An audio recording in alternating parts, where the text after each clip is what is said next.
Okay, hello everyone. Okay, so the next program in chapter 4 is distance traveled. Okay, so the distance that a vehicle travels can be calculated as follows. Distance is equal to speed times time.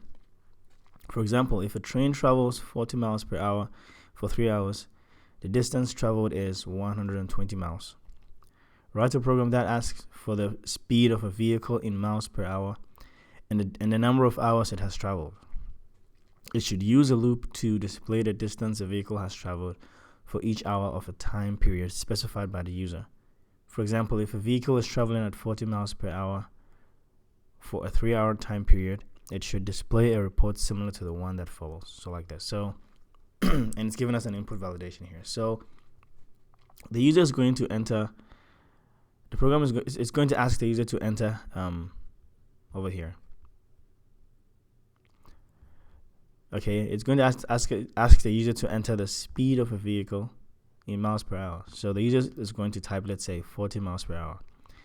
And it's also going to ask the user to enter the number of hours it has traveled. So if the user enters, let's say, 3 hours, okay, let's say the user enters 3 hours. Now the program should use a loop to display the distance a vehicle has traveled for each hour of a time period specified by the user. So in this case, the user entered, let's say, 3 hours. So the program should start from the first hour and display the distance that the vehicle traveled, and then go to the second hour and display the distance that the vehicle traveled, and then lastly the last hour, and then the distance that the vehicle traveled in the last hour. So let me go ahead and start, and as we do it, we'll have a better understanding. Okay, so it's even given us an example here. It says, for example, if a vehicle is traveling at 40 miles per hour for a 3-hour period, it should display a report similar to the one that follows here. Okay, so I'll go ahead and I'll start the program, and I'll create the class. I was about to type program. Okay, so public class, and I'll call it distance traveled.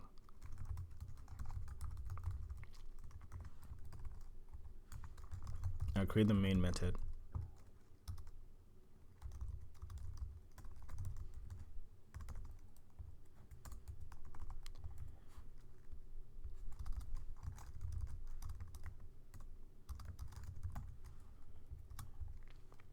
Okay, so since we are going to be asking for user input, since we are going to be asking the user to type in something, I'm going to import the scanner class. I'm going to import one of Java's features for accepting input from the users. So in that case, I'm going to be using the scanner class. I can also use the JOption pane, but I'm choosing the scanner class for this one. Okay, so to do that, I need to import it so that this program can have access to it. So import java.util.scanner.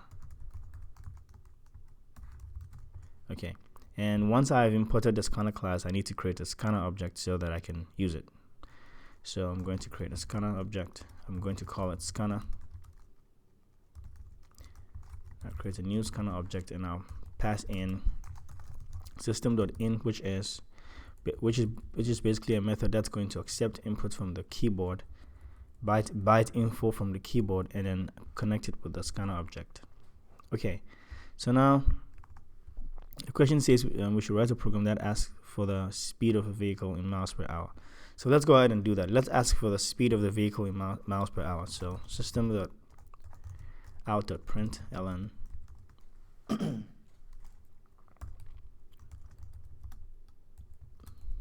okay, so please enter the speed of a vehicle in miles per hour. The speed of the vehicle. I'm just going to say in miles per hour.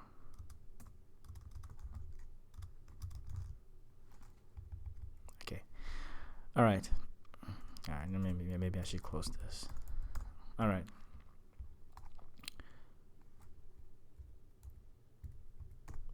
All right. So once we ask for the user to enter the speed of the vehicle, I'm going to go ahead and use a scanner object, and I'm going to call the sorry about that. I'm going to call the next double method, which is basically going to pop up some kind of text box and allow the user to type in the speed And if the user types in the speed, it's going to convert whatever the user types into a double. And once it does that, we need a place to store it. So I'm going to go up here and declare a variable so we can store the speed of the vehicle. So I'm going to create another variable here. It's going to be a double. And I'm going to call it vehicle speed. And then once the user types in the vehicle speed and this method converted to a double, I'm going to go ahead and store it in vehicle speed like that. Okay. The reason why I'm making it a double is because the user I'm not limiting the user to just type in integers, let's say 40 or 80. The user can say that it traveled 40.5 miles. So that's why I'm doing that. But certainly you can limit it to integers if you want. But for now I'm just making it a double so it looks more realistic. Okay, so the question goes ahead to say that we should also ask for the number of hours it has traveled, okay, and the number of hours it has traveled. So I'm going to go ahead and do the same thing, ask for user input. So I'm going to copy this same thing, paste it, and change the label to please enter the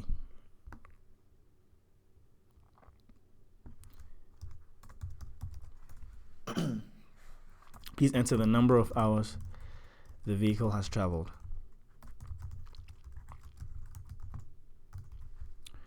Okay, so once it does that, or once the program asks this question, I'm going to call this time. I'm going to call not the next double method. I'm going to call scanner.nextInt, and then I'm going to so this scanner.nextInt method is going to basically pop up a text box, and it's going to allow the user to type in something. And when the user types in something, this method is going to convert whatever the user types into an integer, because it's number of hours. For this one we are dealing with hours, so I'm going to restrict it to hours, because the user is going to type an integer, how many hours that the vehicle traveled. So once this method converts whatever the user types into an integer, we need a place to store it. So I'm going to come up here and I'm going to declare an integer variable, and I'm going to call it, what should I call it?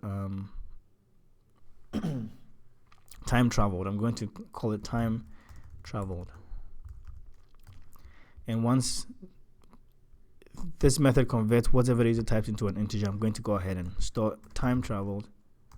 Store whatever the user typed into time traveled. Sorry. Yeah, time traveled. So now we have vehicle speed and time traveled here. Okay, so let's go on. It should use a loop to display the distance a vehicle has traveled for each hour of a time period specified by the user. Okay, so that means that if the user types in, let's say 3, for example, we are going to start from 1 and display the distance that the vehicle traveled in 1 hour, and then go to 2 and then display the distance that the vehicle traveled, and go all the way to the last hour, which is basically the hour that the user typed in over here, time travel, and then display the distance that the vehicle traveled for that too. So I'm going to go ahead and create a for loop. We know how many times that the loop is going to iterate. So okay, so this is the structure. I'm sorry for clear my throat too much. I'm sorry for disturbing.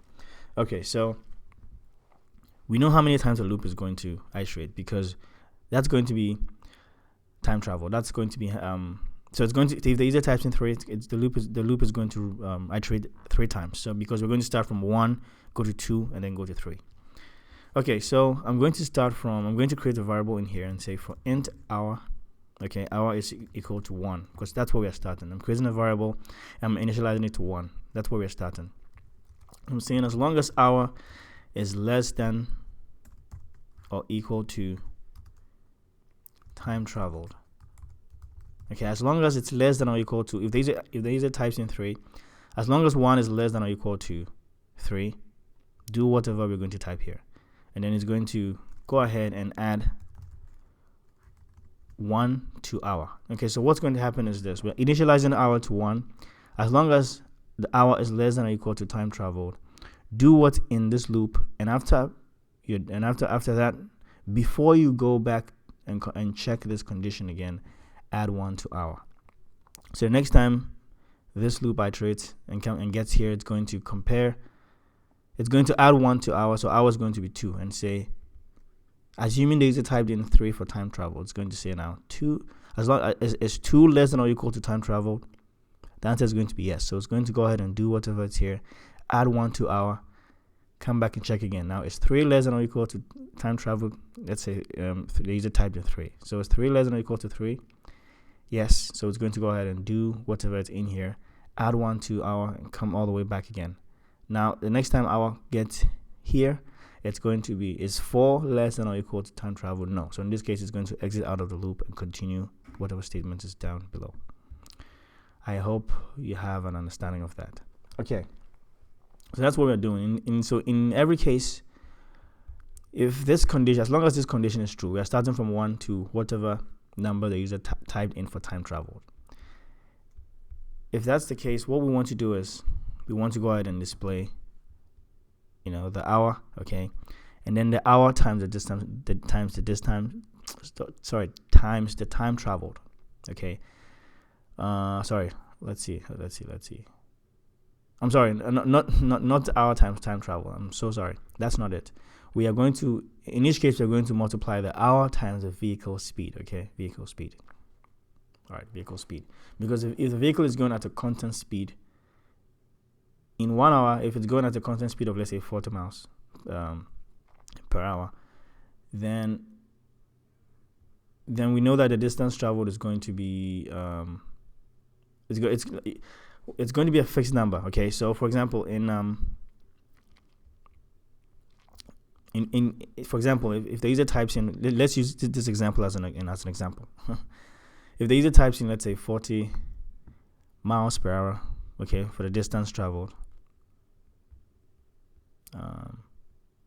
Should I change it? I'm thinking if I should change this variable to time traveled, or let's see.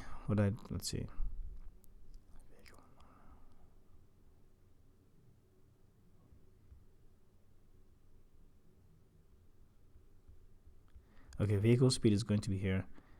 Time traveled is going to be the hours. Okay, so okay.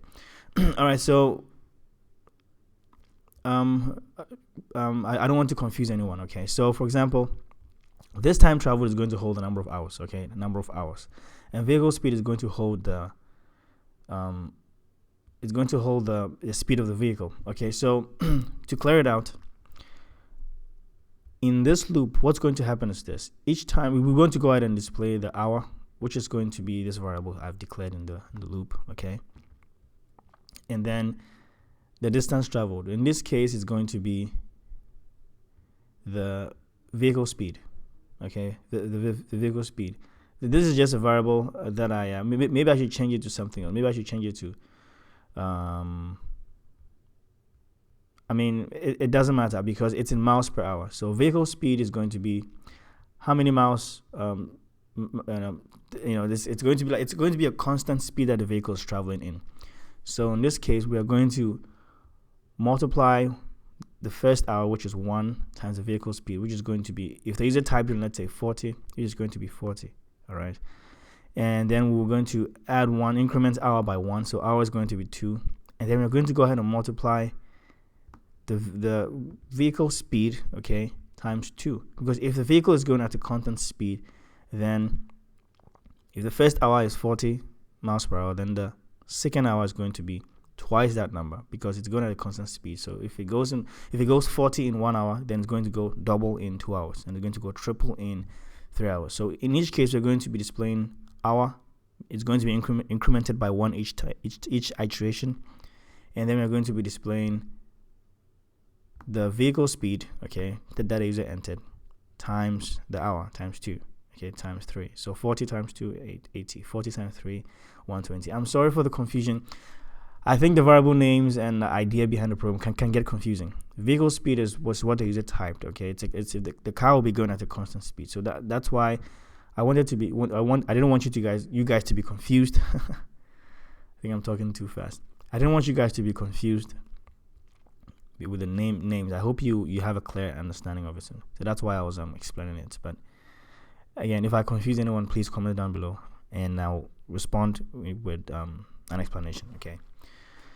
Okay, so let's go ahead and start. Before I treat and display these values, I want to go ahead and create this header or this label. So before the loop, I don't want to do it in the loop because otherwise we're going to have this display each time that the loop iterate. And I want this to display once, but I want these to be the ones that follow. The ones that follow this label, okay? I want these to be ones that follow. In the loop, I want this to be the ones that iterate, and this to be just a label. So I'm going to go ahead and create that label. System.out.println.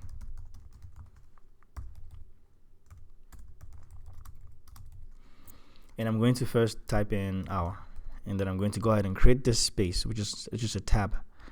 So \t, it's a tab, both together, both characters together. That's the \t. That's the tab. I'm sorry for confusing you. I don't know what's wrong. All right, there's nothing wrong. I think I'm just overthinking and over talking. So out here, I'm going to create a tab. That's this space here. And then I'm going to type in distance traveled.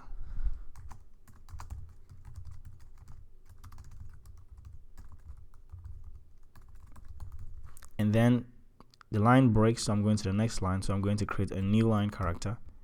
So these two characters together is the new line character. The \, and the n together is a new line character. The same with this. The \ and the t is the tab. It's a tab. Okay, \ and the t is a tab. So I'm breaking to the next line, and I want to put in, let's say, 4 hyphens, and then I'm going to create another space here, which is a tab \ t, and then maybe a couple of these lines. So we'll edit it based on how it looks. So I'm going to put in, let's say, just a couple of them. All right, so I've created the header. Now I can go ahead and display in the loop. I want to first display the hour here, which is, it starts from 1. So go ahead and system.out.println. Let me terminate this. The hour. And then I'm going to concatenate it with a tab, which is this space here. So I'm going to concatenate it with a tab, and I'm going to concatenate it with the distance traveled. In this case, it's vehicle speed. Okay, vehicle speed.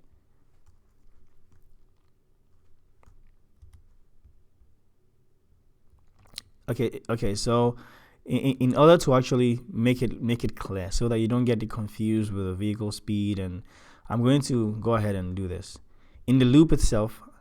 Okay, I'm going to do some calculation. I'm going to go ahead and create another variable here, and then I'm going to say a double. I'm going to create a double, and I'm going to say distance traveled. Okay, I didn't want you to get confused with the names, the vehicle speed and the time traveled and distance traveled. I don't want you to get confused with that. So that that's what I was trying to explain earlier. But now I'm going to go ahead and create, what did I do? Double equals to. Now I'm going to go ahead and declare a variable double, a double variable distance traveled. Okay, it's a double distance traveled, and I'm going to go ahead and calculate the distance traveled here in the loop, so that the first time that the loop iterates, it's going to be distance traveled. Now it's going to be equal to the hour, okay, times the vehicle speed. Now it makes more sense, because I don't want to put in, I don't want to display hour and then this is basically vehicle speed times hour. But when I display it like that, it might get confusing to some people, if not all. So now I'm going to go ahead and calculate the distance traveled here in the loop, and then over here I'm going to concatenate it with distance traveled. Yeah, so now it doesn't get confusing, because we know the distance traveled now is going to be the hour times the speed of the vehicle, okay? and then that gives us a distance traveled. So yeah, now it makes more sense, so that so that we don't get confused with the names. So in each loop, or in each iteration, I'm going to go ahead and calculate the distance traveled, which is going to be the hour times the vehicle speed, and then display the hour here, and then the distance traveled. Okay, so I have it here. All right. So I think we're done. So so let's go ahead and compile this program. I'm sorry for the roughness and the confusion. I hope that I've been able to clear it. I hope you understand what I'm saying by trying to calculate the distance traveled. So it looks logical when we are displaying it. We are displaying the hour and the distance traveled. We could have done this. We could have displayed the hour, okay, and this whole calculation here, the hour times vehicle speed, because that's what distance traveled is. But I didn't want to get confuse anyone. That's why I calculated distance traveled and put it here. So I'm going to go ahead and compile this program. I'm going to go to Java, Program Challenges, and I'm going to create it here, chapter 4. Create a new folder. I'll call it distance traveled. Okay, and I'll save it here. Okay, so it compiled without any errors. That's good. All right, so I'll run it and see what happens. Okay, before that, let me go ahead and before that, we have some input validation. Okay, so do not accept a negative number for speed, and do not accept any value less than 1 for time travel. Okay, so input validation, do not accept a negative number for speed. Okay, so over here the user can type in speed, it can type in a negative number, and the program will basically give incorrect results. Okay, so in order to do that, we have to limit what the user types. We have to not accept negative numbers. So I'm going to go ahead and create a while loop. I'm going to go ahead and create a structure. All right, so I'm going to first initialize. Do not accept negative number for speed. Okay, so I'm going to first initialize speed to -1, and I'll explain why. And now in this while loop, I'm going to go ahead and say this: while the vehicle speed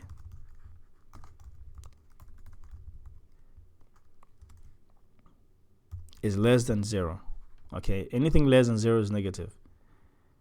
Do not accept a negative number for speed, and do not accept any value less than 1 for 2. So okay, so let's do the first one first. The first one, do not accept a negative number for speed whilst vehicle speed is less than 0. Okay, if it's less than 0, then keep on asking the user to enter the speed of the vehicle, and then ask the user to type in the vehicle. Keep on asking the user and then accept what the user types in the vehicle text box. Okay, so I'm going to go ahead and cut this code and put it in this block here, like this, and saying while the vehicle speed is less than 0, ask the user again to enter the speed of the vehicle, and then accept it, store it in here. It's going to go back up again. So if the user types in a negative number here again, it's going to go back up again and check, is vehicle speed less than 0? Yes, in that case it will be less than 0. So it's going to keep on asking the user. But as long as the user types in something, let's say 4, now it's going to come back up here and say, is 4 less than 0? No, 4 is not less than 0. So it's going to exit out of the loop and continue down. So it's going to keep asking the user until the vehicle speed is positive, until the user types in a positive number for vehicle speed.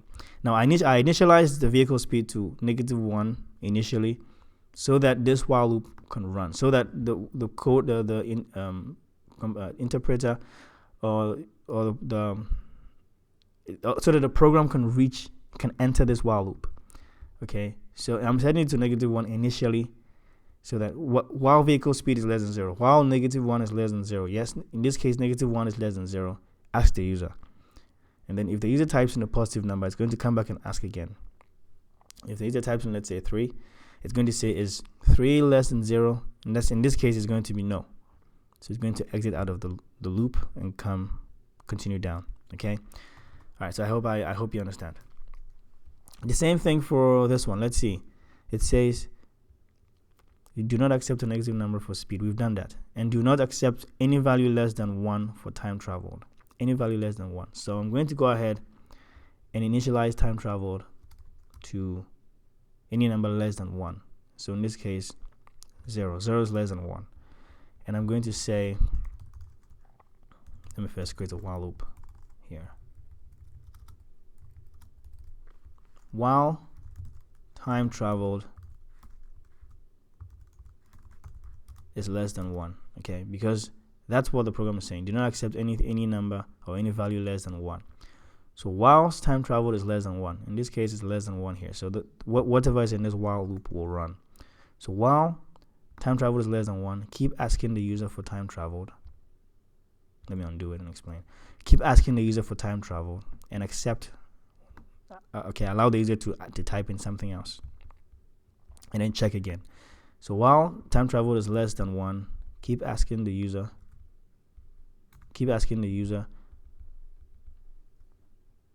to enter the number of hours, accept whatever the user types in next, and then check again. If the user types in anything greater than 1, okay, let's say 5, then is 5 less than 1? No, 5 is not less than 1, so it's going to exit out of the loop and then continue down. But the reason why I initialize time travel to 0 is I want this loop to run. Initially, it's going to ask, is time travel less than 1? Okay, is 0 less than 1? I set this thing to anything less than 1 so that this statement will be true the first time, so that this code can run. But if this code if the program gets into this loop and the user types in a positive number, it's going to come back up here and ask again. If the positive number is, if let's say, not a positive number, anything greater than 1. If the program, the user types in anything greater than 1, then it's going to come back up and check again. So if the user types in, let's say 4, it's going to ask, is 4 less than 1? No. In this case, 4 is not going to be less than 1, so it's going to exit out of the loop and continue down. Okay, so I hope I didn't confuse anyone with this explanation, and I hope it makes sense. If I confuse anyone, and if anyone has questions, please comment, and I'll comment and ask your question, and I'll do everything to explain it. But again, sorry for over explaining it or over talking. If I did, I'm sorry. If you already know this, you can skip through it. Feel free to do that. If you don't, and it helped, I'm glad. If you're still confused, please comment, and I'll explain why I did that or how I did that. Okay, so now we've actually made sure that AZ is going to type in something right. So in this case, I think we're done. Let's go ahead and compile it, and I'll run it, and let's test to see if it works. So please enter the speed of the vehicle in miles per hour. Okay, the input validation here said, do not accept any negative number, or do not accept a negative number for speed. So I'm going to enter -1 and see what happens. And see, it keeps on asking us, please enter the speed of the vehicle. I'm going to enter -6, keeps on asking us, please enter the speed of the vehicle. Now I'm going to enter a positive number. Okay, so I'm going to enter 9. See, now it goes on to the next one and says, please enter the number of hours a vehicle has traveled. I need to remove this. All right. Please enter the number of hours a vehicle has traveled. For hours, it said, do not accept any value less than 1 for time travel. So I'm going to type in 0. It says, please enter the number of hours for the vehicle has traveled. I'm going to enter -4. Please enter the number of hours the vehicle has traveled. So I'm going to enter now anything greater than 1. Okay, it says, do not accept anything less than 1. Okay, anything less than 1 for time travel. So I'm going to enter 4. Okay, 4 is not less than 1. I mean, 1 is not even less than 1, so I can type in 1. But I'm going to enter 4 so we can have a good list. And then I'm going to hit enter. So we typed in the speed at 9 miles per hour, and we typed in 4 hours. And we're going to hit enter. And we have the hour and distance travel. So the first hour, because it's going 9 miles per hour, it's going to go 9. 9. And it's going to basically, the distance travel is going to be 9 miles per 9 miles. In the second hour, it's going to double. It's going to be 18 miles. Third hour is going to be 27 miles. Fourth hour is going to be 36 miles. So let's use the example in the book to make sure that it's correct. It says the distance the vehicle travels can be over here. if a train travels 40 miles per hour for 3 hours. So let's do that. Let's go ahead and run this program and enter the speed of the vehicle, 40. Enter the number of hours the vehicle has traveled, 3. Because the program said if a train travels 40 miles per hour for 3 hours, the distance traveled is 120 miles. Write a program that asks for the speed of a vehicle in miles per hour. We've done here, so that's 40. And the number of hours it has traveled, 3 hours. It should use a loop to display the distance the vehicle has traveled, all that stuff. And it's given as example. For example, if a vehicle is traveling at 40 miles per hour for 3 hours, it should display a report similar to the one that follows. So it's going to display something similar to this. So I'm going to hit enter and see we have 1 hour 40.0, 2 hours 80.0, and 3 hours 120.0. You can go ahead and use typecasting to round this if you want integers. But again, the user can type in, let's say for the speed, the user can type in 40.5 miles, per hour. So this could end up resulting into a double. So if you end up using typecasting to round it, you might that may not be that might not be a good idea. So you can go ahead if you want to restrict the speed of the vehicle that a user types to an integer. You can go ahead and do that. But apart from that, I wanted to keep it logical. That's why I did it this way. Okay, so we're done. Again, if I over talked or over explained it, I'm sorry. Please feel free to go over it. Skip through it. And for those that it helped, I'm glad. If you're still confused and you still have questions, please comment down below, and I'll do everything to explain it. Overall, if you have any questions, comments down below, and I'll explain it. I'll do everything to explain it. Thank you very much for watching, and I'll see you next time with the next program. Bye-bye.